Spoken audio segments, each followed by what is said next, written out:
आवश्यकता है, उसने नीचे से स्टार्ट किया ऊपर की तरफ, ठीक है। तो ये मास्लो का जो है सिद्धांत का एक फॉर्मेट है जो कि ट्रायंगल में बनता है, और नीचे है शारीरिक आवश्यकताएं, ठीक है। फिजिकल नीड्स, शारीरिक आवश्यकताएं, इसमें क्या होता है, वही रोटी कपड़ा मकान भोजन, उसको अब एक मनुष्य की सबसे मेन नीड्स होती है अपनी शारीरिक आवश्यकताएं पूरा करना, ठीक है, जिसमें रोटी की आवश्यकता है, ठीक है, कपड़े की आवश्यकता है, ठीक है, भोजन की आवश्यकता है, ये सारी उसकी आवश्यकताएं होती हैं, वो सबको शामिल होती है, ठीक है। तो ये बेसिक आवश्यकता है। जब एक इंसान की ये आवश्यकताएं पूरी हो रखी है कि उसके पास रहने को घर है, खाने पीने को भी सही है, तो हम उसको ये एहसास मतलब इस बेस पर मोटिवेट नहीं कर सकते कि आप ये काम करेंगे तो देखिए आपके घर में खाने को रोटियां आ जाएंगी, क्योंकि उसके पास खाने को रोटी है। हम ये नहीं कह सकते कि आपका मकान हो जाएगा, क्योंकि उसके पास मकान भी है। तो यानी कि जिसकी ये आवश्यकता पूरी है उसको हम इस आवश्यकता के बेस पर मोटिवेट नहीं कर सकते, फिर हमें जाना पड़ेगा उसकी दूसरी आवश्यकता पर। दूसरी है सुरक्षा एवं बचाव की आवश्यकता, ठीक है।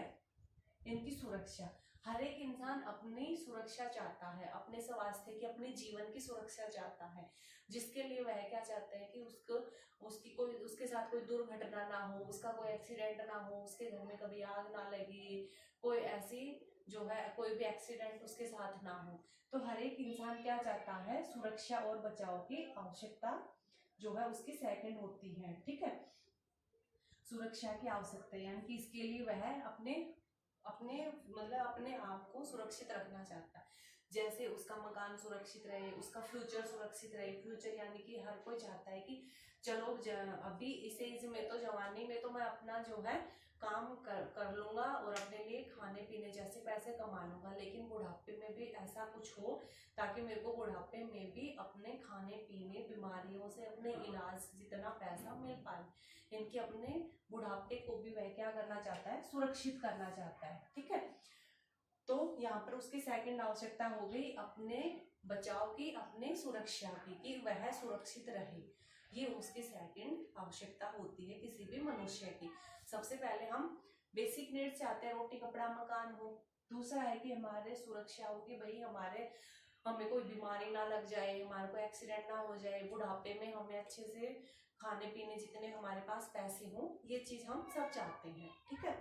थर्ड है हमारी सामाजिक आवश्यकताएं।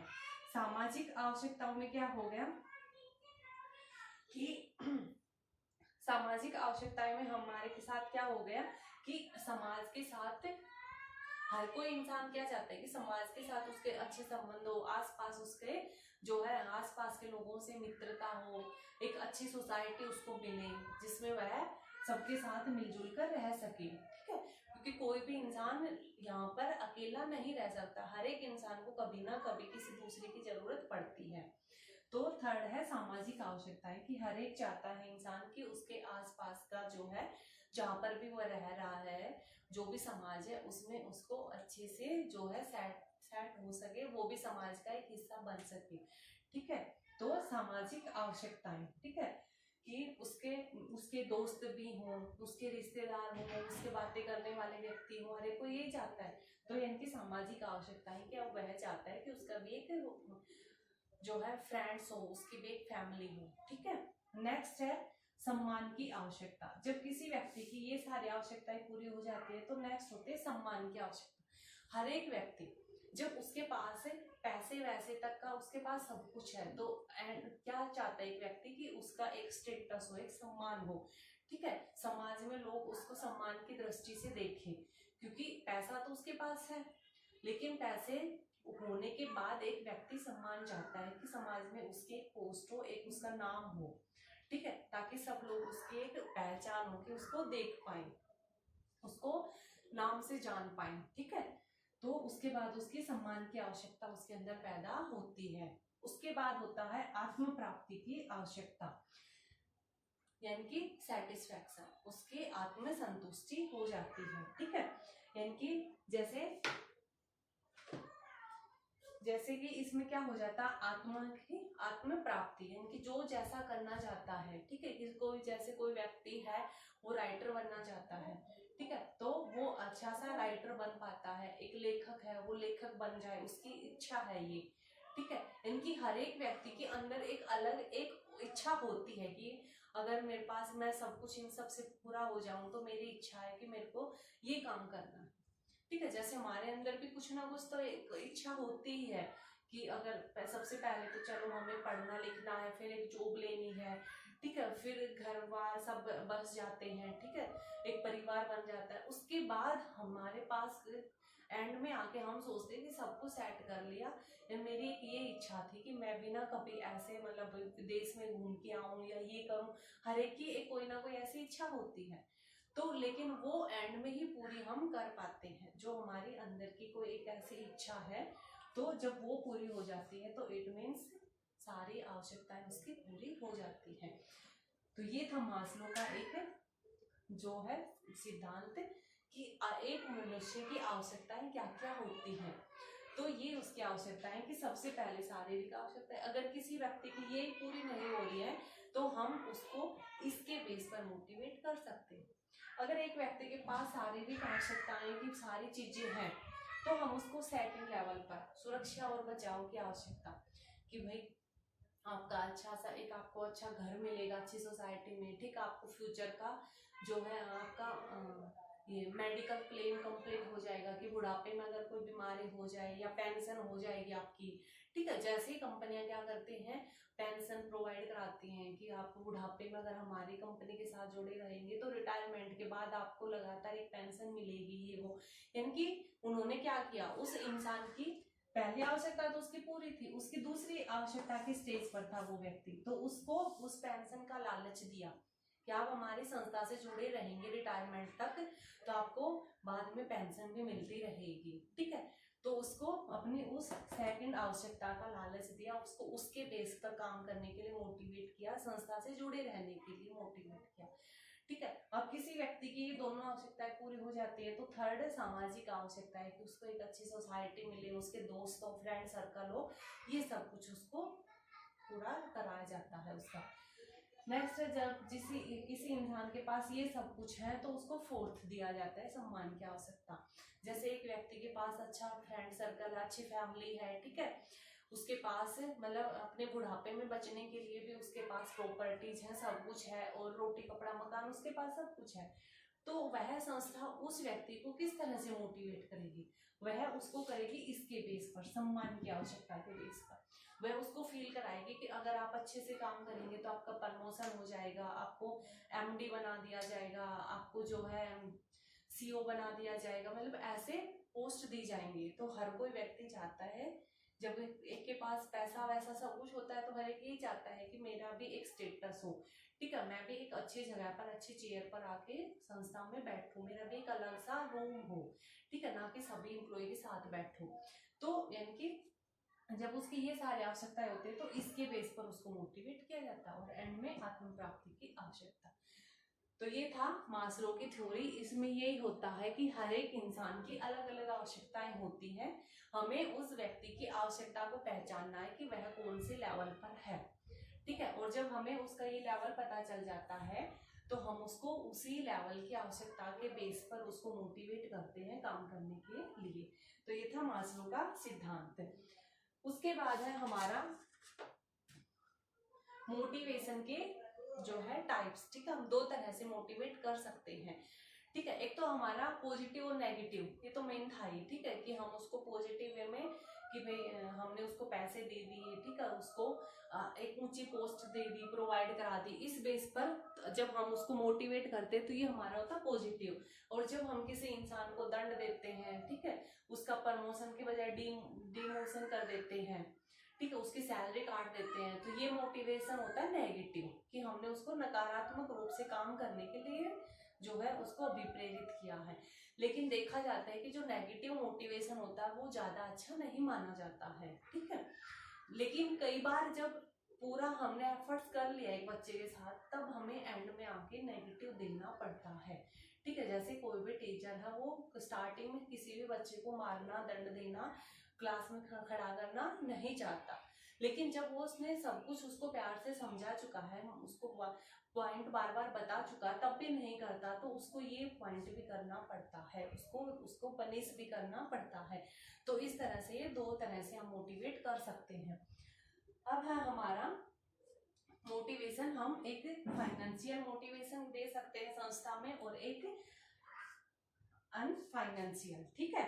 इसमें नॉन फाइनेंशियल, अवित्तीय प्रेरणा, नॉन फाइनेंशियल और फाइनेंशियल। फाइनेंशियल मोटिवेशन क्या होता है कि जब हम किसी व्यक्ति को पैसे में, वित्त में या पैसे में जब किसी व्यक्ति को मोटिवेट करते हैं, यानी कि उसकी पैसे में पूरा करते हैं उसकी आवश्यकताएं, उसको पैसे का लालच देते हैं, या फिर हमने उसको जो भी वो दिया है, ठीक है, हमने उसको जो भी साधन दिए हैं या जो भी उसको सहायता दी है, ठीक है, जो भी उसको सहायताएं दी हैं, अगर हम उसको उसकी वैल्यू पैसे में नाप सकते हैं, मेजर कर सकते हैं, तो उन्हें बोलते हैं फाइनेंशियल, ठीक है। और ऐसी सुविधाएं, ठीक है, ऐसी सहायता, ऐसी सुविधाएं जिन्हें हम पैसे में मेजर नहीं कर सकते, उन्हें बोलते हैं नॉन फाइनेंशियल, ठीक है। तो किसी भी संस्था में काम करने वाले एम्प्लॉय को दो तरह से मोटिवेशन दिया जा सकता है, फाइनेंशियल और नॉन फाइनेंशियल।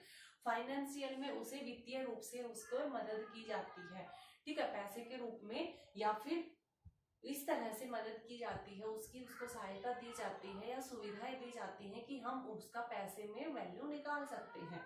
तो फाइनेंशियल जो प्रेरणाएं होती है, मोटिवेशन होता है, वो किस किस तरह से होता है। फर्स्ट हमारा वेतन व भत्ते, सैलरी और अलाउंस।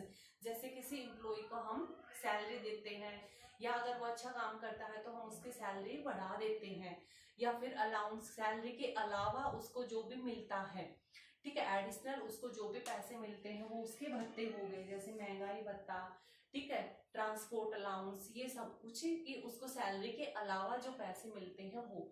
तो हम एक व्यक्ति को मोटिवेट करने के लिए उसकी सैलरी को बढ़ा सकते हैं, ठीक है। उसके बाद है बोनस, कि सैलरी के अलावा, ठीक है, साल के एंड में या महीने के एंड में उसको उसके अच्छे काम के लिए, अगर उसने अच्छा काम किया तो सैलरी के अलावा उसको एक्स्ट्रा पेमेंट भी दी जाती है, ठीक है, उसको बोलते हैं बोनस। तो एक एम्प्लॉय को अच्छा बोनस देकर भी हम उसको मोटिवेट कर सकते हैं। नेक्स्ट हमारा प्रॉफिट शेयरिंग।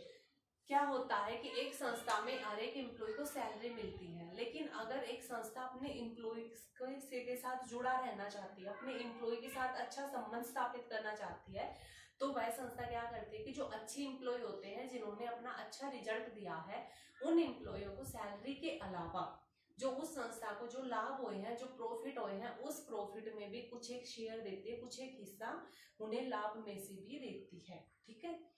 उसके बाद है को पार्टनरशिप। इसमें क्या होता है कि जो एम्प्लॉय संस्था में काम करते हैं, अच्छे एम्प्लॉय, संस्था उन्हें क्या करती है कि उनकी जो श्रमिक है, जो अच्छे एम्प्लॉय हैं, उनकी पार्टनरशिप लेती है साथ में। यानी कि इसका क्या मतलब हुआ कि जब भी संस्था कोई डिसीजन लेगी, ठीक है, या संस्था को कोई लाभ होगा, तो उसमें उन एम्प्लॉय के, उन वर्कर को भी शामिल किया जाएगा, उनके भी सुझाव मांगे जाएंगे, या लाभ में से या फिर संस्था के शेयर में से उन्हें भी कुछ हिस्सा दिया जाएगा, ठीक है। नेक्स्ट हमारा रिटायरमेंट बेनिफिट्स, कि एक संस्था क्या करती है, काम करने वाले अच्छे वर्कर को रिटायरमेंट बेनिफिट देती है। रिटायरमेंट बेनिफिट यानी कि इसमें क्या होता है कि रिटायरमेंट के बाद उनका फ्यूचर सेफ रहे, उसके लिए भी वह उन्हें अच्छी जो है पैसे, मतलब अच्छे रूप से सहायता करती है। जैसे उनके लिए पेंशन का प्रावधान कर देती है कि भाई आपको रिटायरमेंट के बाद भी संस्था से मंथली इतने पैसे पेंशन के रूप में मिलते रहेंगे, या फिर भविष्य निधि प्रोविडेंट फंड बनाती है कि भाई रिटायरमेंट के बाद आपको इतना पैसा इकट्ठा संस्था की तरफ से मिलेगा। तो उनके फ्यूचर को सेव करने के लिए भी संस्था उन्हें इस तरह से हेल्प करती है। नेक्स्ट है हमारा अनुलाभ, यानी कि कुछ और सहायता है। जैसे कई बार क्या होता है कि संस्था अच्छे एम्प्लॉय को क्या करती है, एक अच्छा मकान दे देती है, या घूमने के लिए एक मतलब घूमने के लिए टिकट दे देती है कि भाई आप पूरी फैमिली के साथ उस जगह पर घूम के आ सकते हैं, या फिर कभी एक कोई लंच या डिनर प्रोवाइड करा दिया कि आप पूरी फैमिली के साथ उस होटल में डिनर आज कर सकते हैं। तो ये इस तरह की भी एक्स्ट्रा उसको सहायताएं मिल सकती हैं। तो ये सारी थी फाइनेंशियल मोटिवेशन जो एक संस्था अपने एम्प्लॉय को देती है। उसके बाद है नॉन फाइनेंशियल मोटिवेशन, इसमें क्या होता है कि ये वह सुविधाएं हैं जो एक संस्था अपने एम्प्लॉय को देती है, लेकिन इन्हें मेजर नहीं किया जा सकता मनी में, पैसे में, ठीक है। जैसे फर्स्ट है स्टेटस, पद। हर एक एम्प्लॉय जो एक अच्छे मतलब अपनी जिसकी दो आवश्यकताएं मतलब उसकी बेसिक आवश्यकताएं पूरी हो चुकी है, तो हर एक व्यक्ति अपनी क्या चाहता है, एक स्टेटस चाहता है कि समाज में उसका भी एक नाम हो, एक स्टेटस हो, उसका एक अलग कमरा हो, उसके पास जो है उसके नीचे काम करने वाले वर्कर हो, तो हर एक व्यक्ति ये चाहता है। तो संस्था अच्छे एम्प्लॉइयों को क्या प्रोवाइड कराती है, एक अच्छी पोस्ट प्रोवाइड कराती है, जिसके बेस पे उन्हें एक अलग रूम मिलता है, अलग एक गाड़ी मिलती है, ठीक है, काम करने वाले नीचे 4-5 वर्कर मिलते हैं। तो इस तरह से भी वह अच्छे एम्प्लॉइयों को संस्था में बने रहने के लिए और संस्था के लिए काम करने के लिए भी मोटिवेट करती है, क्योंकि उन्हें पता है कि अगर हम अच्छा काम करेंगे तो संस्था हमारा फिर से प्रमोशन करेगी, ठीक है। तो इसलिए वो संस्था से जुड़े रहते हैं। नेक्स्ट है ऑर्गेनाइजेशन क्लाइमेट, यानी कि संस्था का वातावरण। हर एक व्यक्ति क्या है, देखिए काम तो हर एक व्यक्ति कर लेता है, लेकिन मेन है कि जिस जगह पर वह काम करता है वहां का जो वातावरण है वह अच्छा हो। जैसे एक संस्था में लड़ाई झगड़े हैं, ठीक है ना, अच्छा जो है आसपास का ना अच्छे रूम है ना सफाई है, तो कोई भी व्यक्ति वहां पे काम करके खुश नहीं होगा। उसको जैसे दूसरी जगह से काम का ऑफर आएगा वह उसको छोड़ देगा। तो मेन है कि अपने एम्प्लॉय को अपने पास बनाए रखने के लिए जरूरी है कि एक संस्था अपने यहाँ का वातावरण जो इन्वायरमेंट है वह अच्छा प्रोवाइड कराए, ठीक है।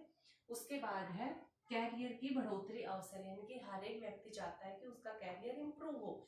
जैसे एक व्यक्ति अगर एज ए लेबर रखा लगा है, एज ए क्लर्क उस ऑफिस में लगा है, तो वो यूं तो नहीं चाहेगा कि मैं लाइफ टाइम क्लर्क ही बनूं, वो चाहेगा कि मेरा जो है धीरे धीरे प्रमोशन हो।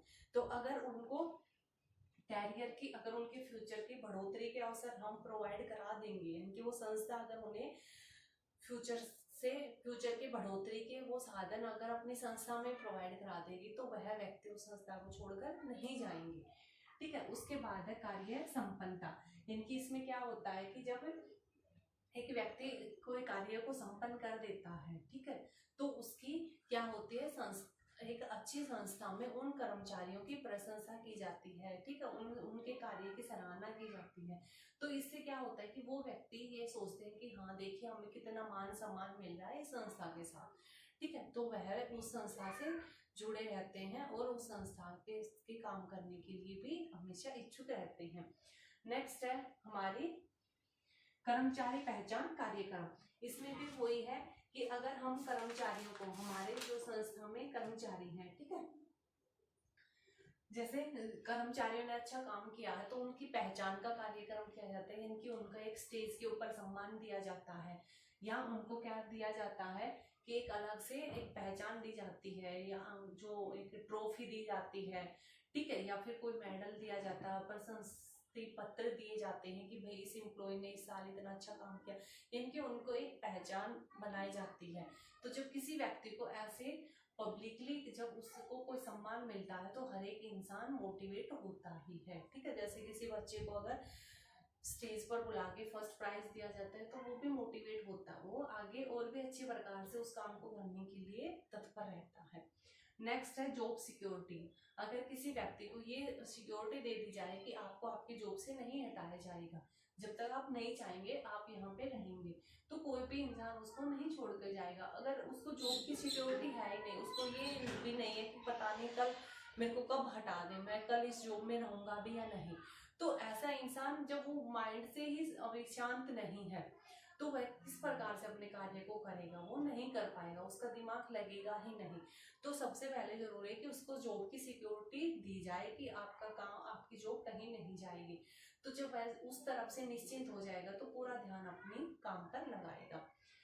नेक्स्ट है कर्मचारी भागीदारिता, यानी कि कर्मचारियों को प्रबंध में भी भागीदार बनाया जाता है, यानी कि जब भी संस्था कोई नया डिसीजन लेती है, कोई चेंज लागू करती है, तो जिन एम्प्लॉइज ने अच्छा काम दिया है उनको भी बुलाया जाता है, मीटिंग में बुलाया जाता है, उनसे राय ली जाती है, यानी कि उनको ऐसा दिखाया जाता है, उनको ऐसा फील कराया जाता है कि आप हमारे एक इम्पोर्टेंट पार्ट है, आप हमारे संस्था के लिए इम्पोर्टेंट है, ठीक, आपके सुझाव हमारे लिए महत्वपूर्ण है, आप अपने सुझाव जाओ हमें बताइए।